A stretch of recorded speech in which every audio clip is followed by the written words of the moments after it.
परम वंदनीय परम आराध्य सदगुरुदेव पूजनीय संतजन सदगुरु कबीर साहब के बीजक ग्रंथ के उपदेश सुन रहे धर्म प्रेमी सज्जनों, माता एवं बहनों, सदगुरु कबीर साहब का मूल ग्रंथ बीजक है और बीजक ग्रंथ के शब्द 18 का संक्षिप्त विवेचन आप लोगों के समक्ष प्रस्तुत कर रहा हूँ।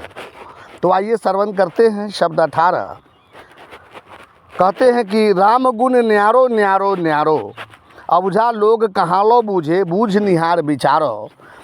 के तहि रामचंद्र तपसी से जिन यह जग मिट माया, आ के तहि कान भये मुरलीधर तिन भी अंत न पाया। मक्ष कक्ष औ ब्राह स्वरूपी बावन नाम धराया, आ के तहि बौद्ध निकलंकी कहिए तिन भी अंत न पाया। के तहि सिंध साधक सन्यासी जिन वनवास बसाया, आ के तहि मुरजन गोरख कहिए तिन भी अंत न पाया। जाके गति ब्रह्मे नहीं जानी, शिव सनकादि कहारे, ताके गुण न कैसे पहिए कहे कबीर पुकारे।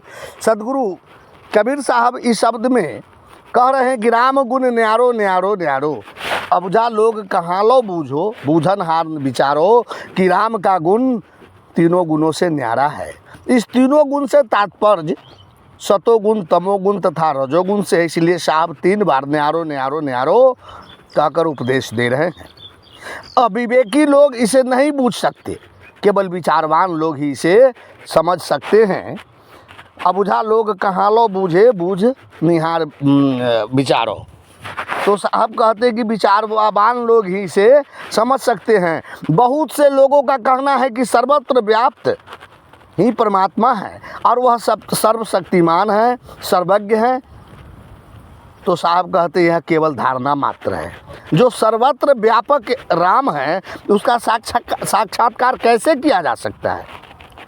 साहब जिस ब्रह्म का उपदेश देते हैं वह राम घटघटवासी अपनी चेतन रूपी राम स्वयं निज स्वरूप है, वह सबका दृष्टा है। यहाँ सदगुरु कबीर साहब अवतारवाद का खंडन कर रहे हैं। पुराणों में मत्स्य, कच्छप, वामन, नरसिंह, राम, कृष्ण, बुद्ध इत्यादि को अवतार कहकर संबोधित किया गया है। सदगुरु कबीर साहब उसका खंडन कर रहे हैं। ये सब संसारी मनुष्य थे, ये सभी थोड़े दिनों की ज़िंदगी पाकर सबके सब चल बसे, जबकि ब्रह्म अविनाशी हैं। साहब कहते हैं कि अविवेकी लोग ही अवतारवाद मानते हैं। जीवों को ब्रह्म जगत उत्पादक कहकर संबोधित किया है।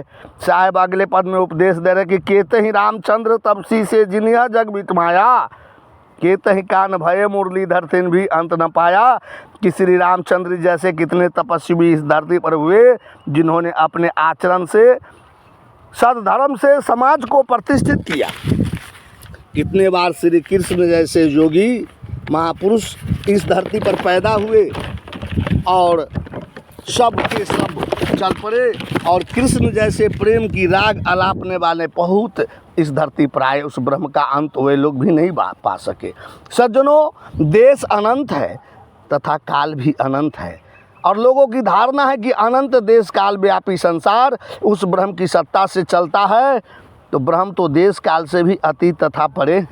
अब हम ब्रह्म से तथा अवतारवाद माने जाने वाले जीवों से तुलना करें तो कोई अर्थ ही नहीं निकलता है। इसलिए साहब कहते कि मक्ष कक्ष और ब्राह स्वरूपी बावन नाम धराया, के तहि बौद्ध निकलंकी कहिए तिन भी अंत न पाया।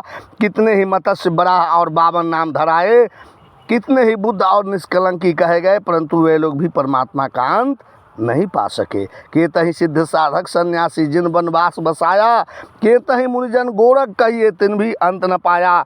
कितने सिद्ध साधक सन्यासी हुए जिन्होंने वन में जाकर कुटिया रमाई और ईश्वर को खूब खोजा, परंतु खोजते खोजते मर गए और परमात्मा को नहीं खोज पाए।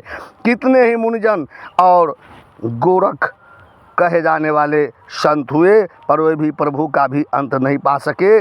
आगे के पद में साहब कहते कि जा गति ब्रह्मे नहीं जानी, शिव सनकादि कहारे, ताके गुण नर कैसे कहिए कहे कबीर पुकारे। जिस परमात्मा की गति को ब्रह्मा, विष्णु, शिव और सनकादिक भी खोजते खोजते हार गए, सदगुरु कबीर साहब पुकार कर कहते हैं कि उस परमात्मा के त्रिगुणात्मक गुण को तुम बिना विवेक कैसे पा सकते हो। सज्जनों, त्रिगुणात्मिक परमात्मा का गुण रहस्य अनंत और असीम है। जिसे स्वरूप बोध की प्राप्ति नहीं हुई वह नहीं जान सकते। इसलिए उस परमात्मा को बाहर ढूंढना छोड़कर स्वयं को जानिए। परमात्मा तो घट घटवासी स्वयं स्वरूप है। ऊपर जितने महाविभूति राम, कृष्ण, बुद्ध, नरसिंह, परशुराम इत्यादि नाम लिए गए हैं, सब के सब श्रद्धेय और पूजनीय हैं। उनके उपदेशों और आचरणों को अगर जीवन में उतारा जाए तो व्यक्ति उस परम सत्ता को निश्चित रूप से जान पाएंगे तथा स्वयं का कल्याण कर पाएंगे। साहब बंदगी, साहब बंदगी, साहब बंदगी।